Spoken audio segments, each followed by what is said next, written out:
Hello mga kawais! Ipapakita ko lang sa inyo para sa mga nagpapagawa ng bahay, magkaroon kayo ng idea.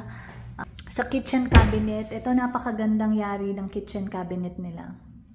Look. Para iwas kalat, magpagawa kayo ng mga draining dish na ganito. Ganda niya. So after hugas, diretso ng pagpapatuyo dun sa taas. Doon na. Tapos, bukas siya guys. Yan, bukas. Bukas. So, diretso ang tubig dito sa lababo. Para sa mga nagpapagawa ng bahay, ang gandang idea nito. Very smart.